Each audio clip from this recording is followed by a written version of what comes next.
DJ's 5.4.3 firmware update. Let's get into it.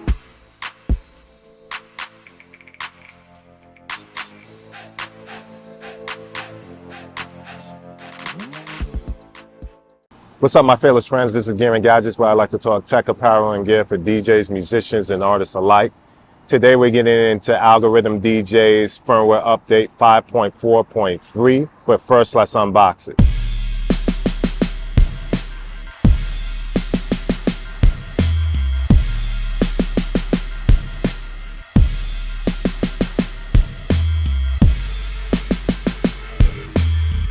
Now that it's unboxed, there are some stark differences between the PC and the mobile devices with this update. With the mobile devices, it's basically an update to blend with iOS 26 and to work better with iOS 26. They also fixed and tweaked some decks, which I'll show you right now. The DDJ-rb, they fixed stems effects resetting on song load. The DDJ-rb, they fixed parameter buttons affecting all effects instead of selected only. And the Rain 1 Mark II, they reordered stem button mappings to match hardware labels and added shift. Plus acapella instrument to solo with mute effects. But basically, this update is really to make it look better along with Apple's new iOS 26. And here's some more detailed examples. I'll show you in both views. This is iOS 4 deck mode in vertical view, and I'm gonna go through the other modes. This is the looper mode right here, and you can see the glass peeking through on the bottom there, and that's that frosted glass look of iOS 26. This is Pro mode right here. And I'm just going to show you how it looks. There's slight tweaks to the UI for iOS 26. This is in classic mode, and you can see the glass peeking through right there. This is basically auto mix mode, and it's the same theme throughout. And this is beginner mode or starter mode, what they like to say, and there's a lot of iOS glass in the background there. And then this is what those same modes look like in landscape view. And you saw there I had Tidal pulled up, and this is on iOS, so you can pull up Tidal on iOS, which is very cool. Very useful for the iPad and the iPhone. These are all the same views again, classic mode, and that frosted glass theme going throughout. iOS 26 is definitely present in DJ. Starter mode, auto mix mode, landscape looper mode, and this is the video mode, which is pretty cool in both views on the iPhone. With the PC, it's a totally different story, and it's been the news this week. They added Spotify streaming service with macOS.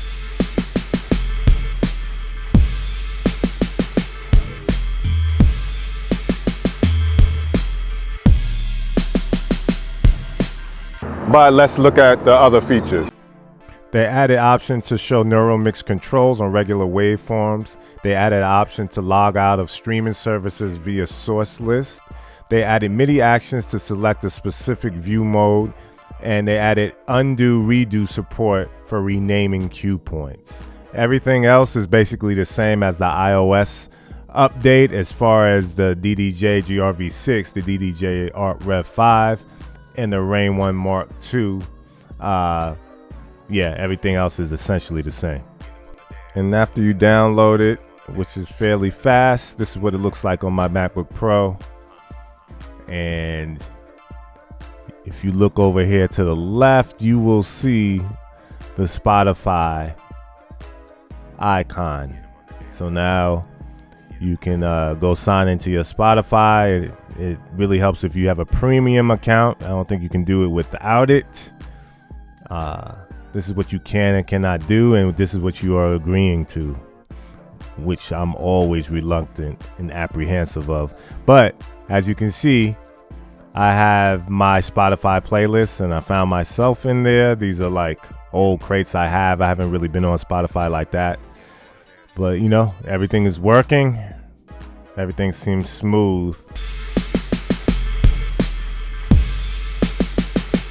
So the features of Spotify being used with DJ Algorithm and the Mac is a little bit different.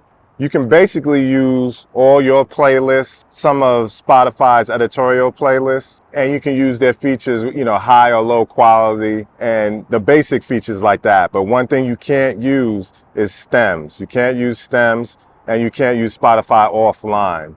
The only service that has one up on them because they've been with the DJs platforms for a while is Tidal. Tidal, you can still use stems and I believe you can use some things offline with Tidal. It's cool that Spotify is finally here, but I really don't like their business practices as far as the CEOs basically being, advertisement execs. Grow Spotify's advertising business in the years leading up to its IPO. Spotify is really just an ad company in disguise.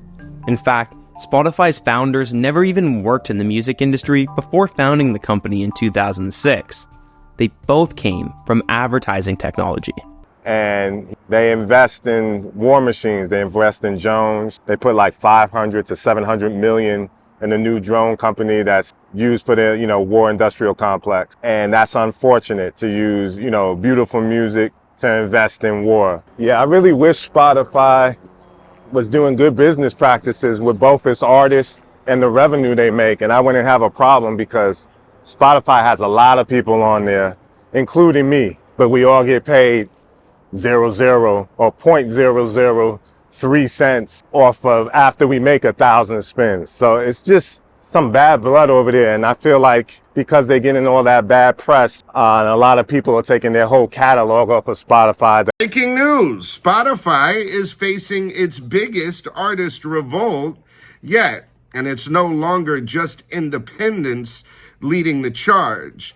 Massive Attack, the legendary British trip-hop collective, has formally asked Universal Music Group to pull their catalog from the digital streaming giant. That they're basically reaching out to the DJs to help save them now, but they didn't want to give us that service when, they were up and when nobody was boycotting them.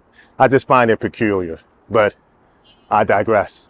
All the streaming services have their downfall, and it's really time for artists to get back to selling physical copies if you want to make a living. I've never been a fan of streaming. It devalues music generally. It makes music disposable. I think the streaming platforms are really for promotion, really that a wide range of people can hear your stuff, but I don't think you should put everything on streaming. And I'm really going to try to practice that as an artist. As a DJ though, I love it because I can play local people I know. You can't put the Spotify tracks in playlists with your downloaded songs, but you can have your playlist that you have from Spotify, so that's cool. Also for my photo geeks, I'll be switching back and forth between the iPhone Pro 17 and my Sony A7C with the 20mm FE 1.8 lens throughout this video. That's just for the photo geeks out here. So yeah, I hope the Spotify thing works out. But I really don't see them stopping, unless they change CEOs. I don't see them stopping investing in the war machine, and maybe hopefully they'll at least pay artists better. I don't know. It's up to you, DJs. Let me know what y'all going to do in the comments. If you're going to jump over to Spotify or if you're going to stick with who you got, like BeatSource or Tidal or SoundCloud. I don't know what I'm going to do. I really like Tidal. I like the stems option with Tidal. So I probably stick to Tidal. And the beauty about DJ Pro is you can have a couple of them pulled up. And in Serato, you really got to choose one and go in.